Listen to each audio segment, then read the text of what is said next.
When it comes to horse racing, you can never have too much information.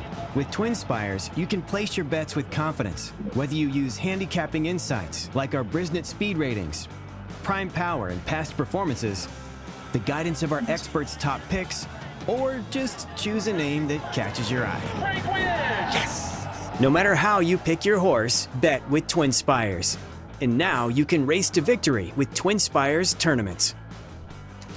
Welcome back to the TwinSpires Jury. I'm Ashley Anderson here with James Scully and Nick Tammaro filling in for Darren Zacali, who's on a little bit of a vacation right now. I think Disney, I'm really not sure, but that's a good guess normally for Darren. It is our 100th episode of the Jury, so very excited to celebrate that with the both of you. And what better way to celebrate than best bets and fades at Colonial Downs and Saratoga this week. So we will jump right in, and James, I'll let you start things off. I know you and Nick are going head to head in your best bet, so I'll let you give your argument first for that. Yes, I think we have gone head to head one time, but it's usually me and DZ, Darren Zacali, squaring off. Nick and I are both going to have a best bet in race 9. Mine's number 5, Gilded Kraken. Now, this is a 5-year-old gelding for Joe Sharp. Last year, he ran in a couple turf events at Saratoga, finished a close second both times, showed good speed. Those were okay races. But I really think that this Gilded Kraken moved forward off those efforts, really ran well, would switch it back to the dirt last fall. And after a poor effort at Fairgrounds on the dirt to open the year, in a decent allowance race, he came back from a 5-month layoff at Churchill Downs last out on June 1st, Gilded Kraken did. And I thought that was a really good race to build on in a sense. Had to break from a really tough outside post that day, was in the mix of it in the stretch with a big chance, and wound up getting beat 2.25 lengths by Multitask. I think that was a pretty solid allowance field. There's some of these other ones that I really question the quality of the races they're coming out of. And I just think I thought that effort was better than his 2 efforts at Saratoga. I know he likes the turf. I'm looking for a strong performance on the front end. This race doesn't have a lot of speed entered. Gilded Kraken picks up the services of Jose Ortiz, who was tied with Flavian Pratt for leading rider last week and is riding really well over the first week. I guess 6 days. Today will be the 6th day of Saratoga. And I'm going with Gilded Kraken. That was one thing I noticed, not a ton of early speed, so totally expected. Gilded Kraken, I'm not sure how you say it, could potentially set that maybe soft early pace. But I know, Nick, you have a different thought on this race, so tell me what your best bet is. I do. I mean, and I'll admit, I'm sure James agrees to some extent, if not completely, that the play here to me is to be against this entry. I don't like the entry where they're drawn on the far outside in this field. I've never been a big Move to Gold fan. I thought he was wildly overbet in last year's Manila. And Debt Limit is coming out of a race against significantly weaker. Brigade Commander did come back and win on Sunday, but did so in one of those optional claiming starter allowance races. There are real allowance horses in here. And that was why I wanted somebody else. I went to the 9 then. This is a horse I've had a little bit of a thing for since the beginning of his career. And he was very good in his first start for Phil Antonacci, albeit on the synthetic surface down at Gulfstream. But I think he actually came back and ran well in both of his subsequent starts, rallying nicely into a bit of a sluggish pace, 2 back at Gulfstream, and then finishing up well to be 3rd after a poor start in his most recent outing at Keeneland. That was back in April. He now comes back fresh. I thought his work tab looked good. I went and watched his workout on June 27th. He had that workout with his stablemate 13 Colonies, and I thought he ran very well, or I thought he worked very well that day. I was impressed with the move that he put forth, and we're watching his replay here. There's no real excuse. He had a pretty clean run down the outside. Otherwise, the pace, largely, at least from the quarter pole home, held together. He tried to make up a little bit of ground. I think this is just a better spot for him to maybe get a little closer early, going the 1 1/8. I think distance is definitely on his side, so I wanted to try then at 6-1, and I don't blame James or anybody else who's looking for a price in this spot, because if we have a negative opinion on the favorite like we do, there is a lot of value to be had.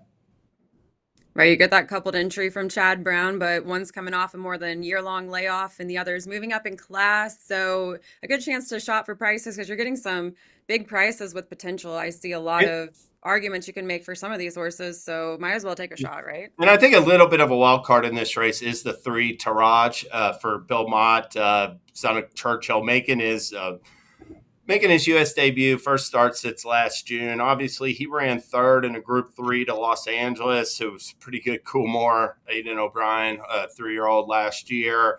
But, his lone win came on synthetic. I think that was a 5-horse field where somebody had to be third that day.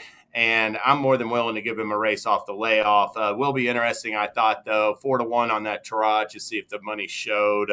Just maybe based on how he's training. I don't think this is a very strong group. I think Nick alluded to, the favorites in there and could be right, but for a decent price.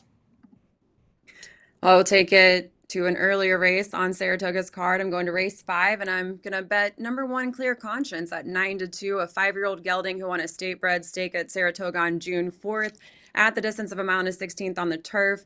2 back, it was his first start since transferring back to Mark Casse and was just beating a nose at the same distance. Overall, a distance specialist, I would say, or does very well at this distance. 3 wins, 3 seconds, and a third from 8 tries at 8.5 furlongs on the turf. Also 2 for 3 at Saratoga. The one time that he finished second was in another trainer's barn when racing at Saratoga. So I think he's coming in with a great chance here. And Mark Casse has been on a hot streak lately. He's winning at a 24% clip at Saratoga currently. Jose Ortiz also doing very well, and the two of them paired up together.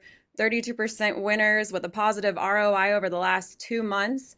Now there in the main field, we have a 7-2, who's the shortest price in the main field, but trying turf for the first time. Also have a Chad Brown runner in there who's 4-1, who I think is a decent shot. But I think with Clear Conscience having these connections who are doing so well right now and coming in with the impressive performance last out, I would rather go with the 9-2 price here and feel confident with Mark Casse right now at Saratoga. Yeah, I don't blame you. I think that rail draw is ideal as well.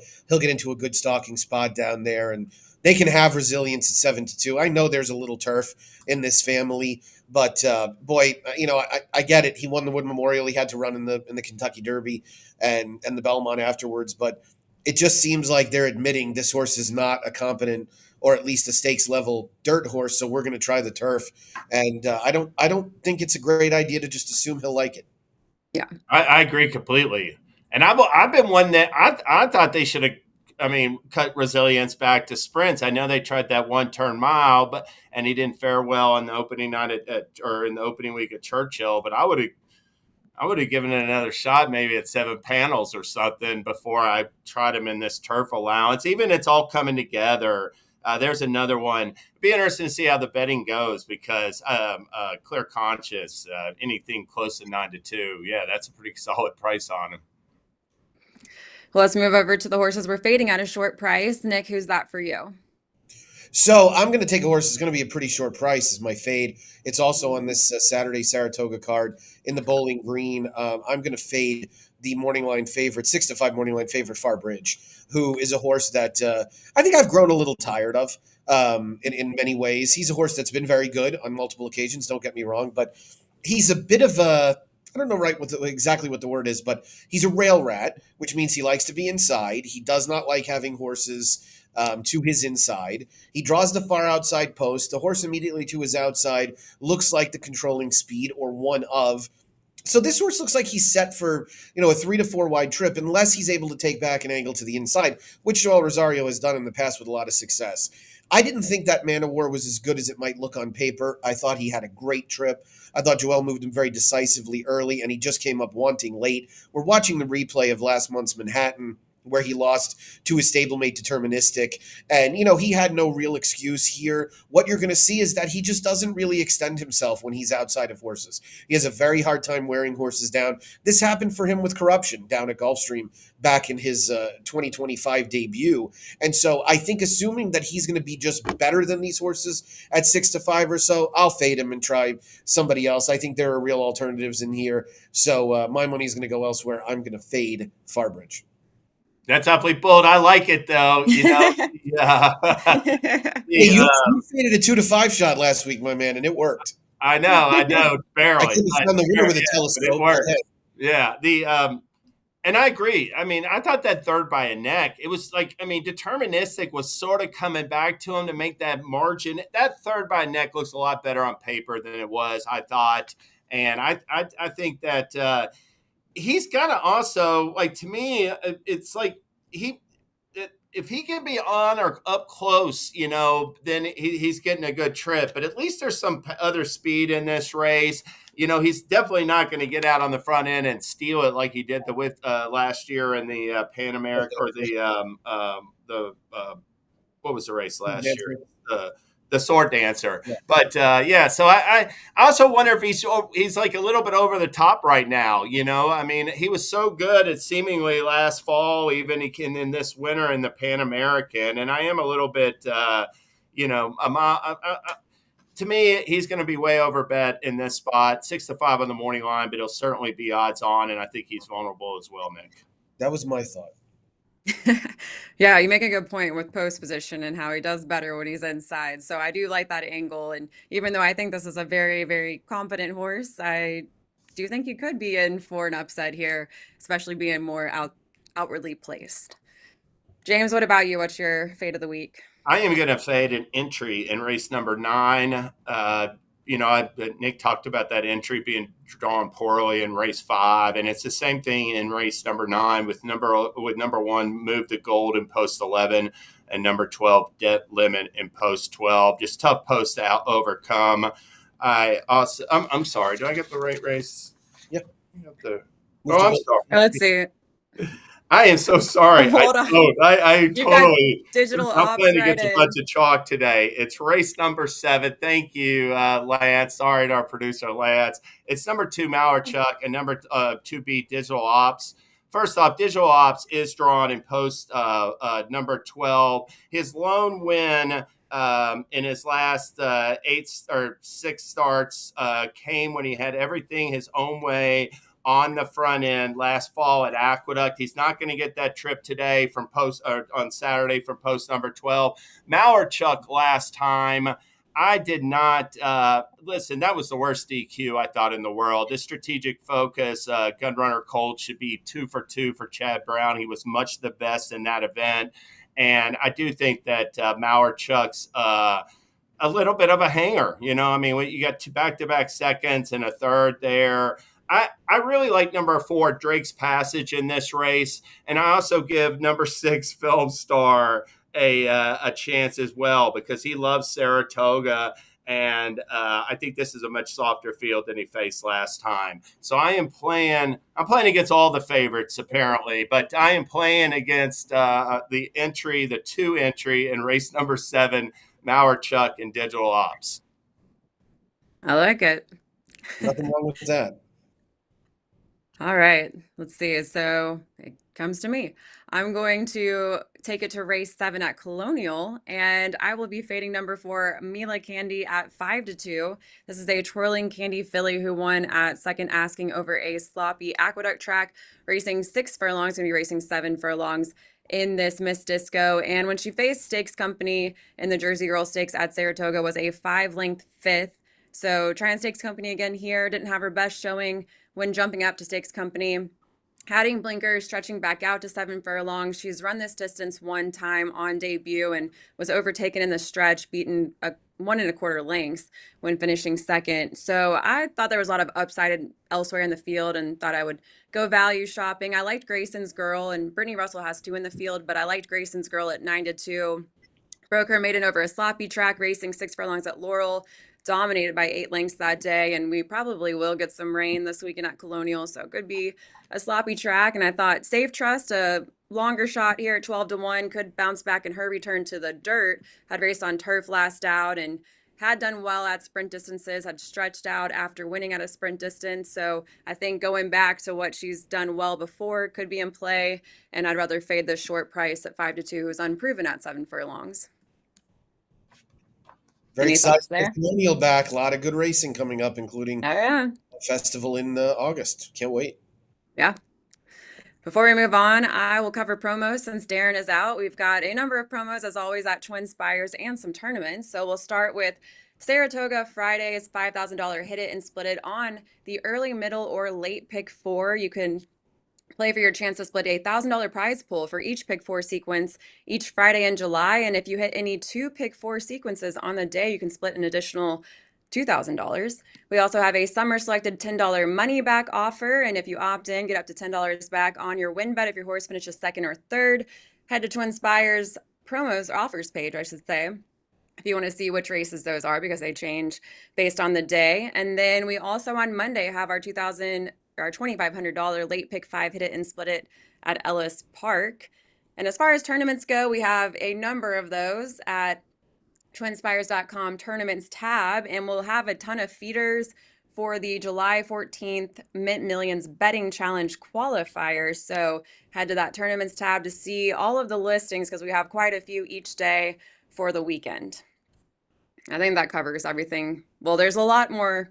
Just go to the offers page. There's a lot more, but I didn't want to sit here and talk about it for 10 straight minutes.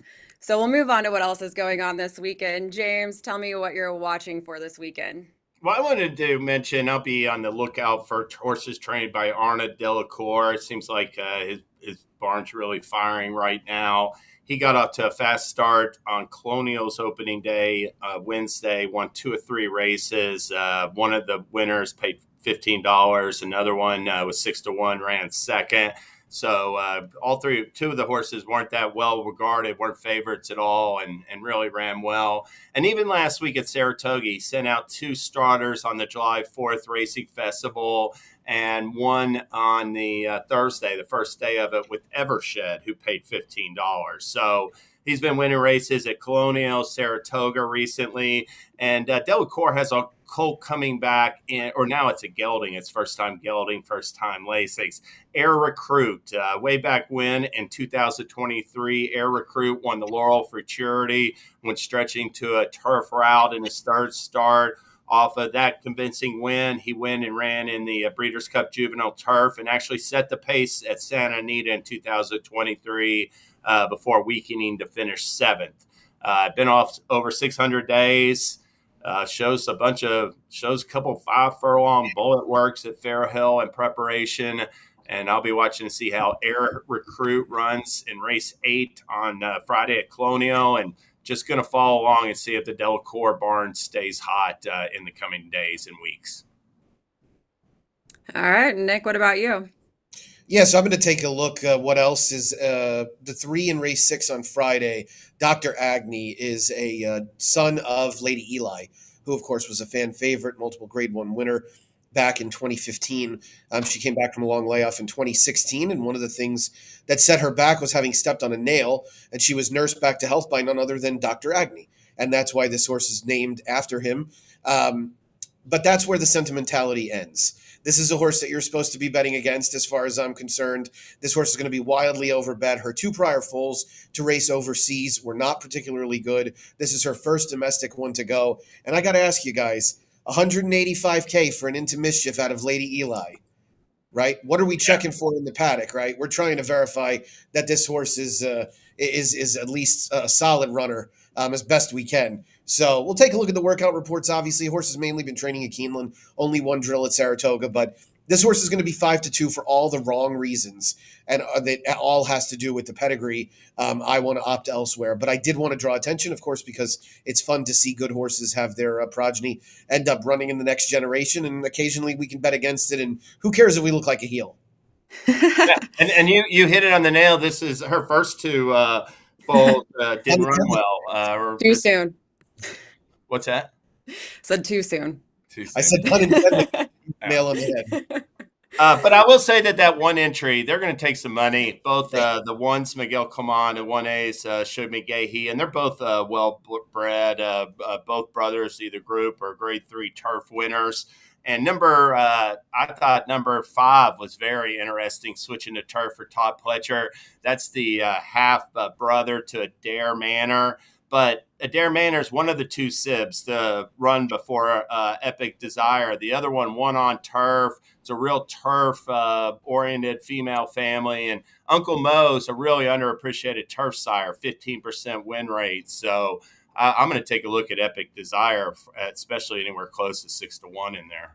No, I agree. Signatory Man on the rail as well for Brendan Walsh should improve on the stretch out. Will likely end up being the second choice. But for all intents and purposes, this horse probably should be the favorite based on the race that he ran on debut. But I'm thinking that Dr. Agni may just get a lot of that sentimental money.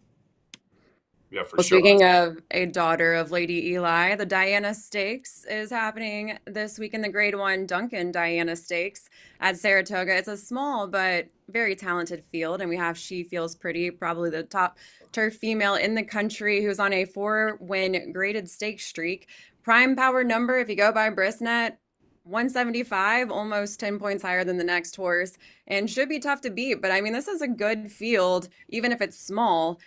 The interesting thing, really not a lot of early speed except for the 6, Be Your Best, who maybe could just have her own way on the front end. But you've got Choisia, I think I'm saying that name right, who's 8-1, and this is the winner of the Jenny Wiley over Excellent Truth, who's in the field, and also stablemate of Excellent Truth, Dynamic Pricing, who won the Just a Game. Lady Claypool, the longest shot in the field, but a Grade 3 winner. So even though it's small, I think it's going to be a fun race to watch, and we'll see if She Feels Pretty can run away with it and continue to just dominate that female turf division, or maybe we do see Be Your Best or someone else come through in this race. But aside from that, too, with Colonial, we talked about a little bit of Colonial earlier. It's an expanded 41-day meet this year for the summer session, and we're going to have racing on Wednesdays through Saturday with a post time. I believe it's 12:30 p.m. each day except for Friday, which is going to be more of a night racing schedule starting at 4 p.m. first post. And we have special events planned, including on Thursday this morning we had some steeplechase races, but on Friday be sure to check out exotic animal racing. We're going to have ostriches, zebras. Let's see, yes, there's some ostriches right there. We're going to have zebra racing, camel racing. It's a fun event. You can't bet on it, unfortunately. You can bet on the thoroughbred races, but it's at least worth watching. You're going to have some of our regular Colonial jockeys on the zebras and ostriches, but then special guest riders for the camels. So be sure to check that out. It'll happen all throughout Friday's card. I'll say about She Feels Pretty. I thought that was a really good field she's running against, and she probably didn't like that yielding turf in the last race in New York, that she still won pretty comfortably. But it'll be interesting to see what she does if she does run her A race and puts on a show like she did in the Queen Elizabeth last fall, because she's almost in a spot, Nick. I mean, it might not happen, but she could take on males at any point moving forward if she handles this test. I doubt it will happen. You can see her schedule in front of her with these Grade 1 turf races for fillies and mares, but she's she's one of the best turf horses in America of any sex. Yeah, agreed. I think she's top notch, and I also think part of the reason why we can have that conversation is the males are not much. So Right. That's the other half of it, and part of the reason why she's so really strong on paper and on the racetrack. I'm interested to see how she runs in here. I think in terms of depth, this is the best field she's faced in 2025. I think the 1 1/8 is probably her ideal distance as well. She's gone that 2 starts back, 1 3/16 last time. So it looks like an ideal situation. She also has enough speed to stay close and not really let Be Your Best get too far away. So tactically, it'll be very interesting to see how much Luis Saez uses Choisia as well to try and force Be Your Best along. I don't think Be Your Best is good enough, pace advantage or not, but it is going to be a fascinating race from a jockeying perspective. Certainly will be. Well, I think that's all the time we have today for our 100th episode of the TwinSpires Jury. Thank you, Nick, for joining us. And we will be back next Thursday to talk more of our best bets and fades at Racing with Colonial, Ellis, Saratoga, I'm sure. So be sure to check that out next Thursday. We'll see you then. When it comes to horse racing, you can never have too much information.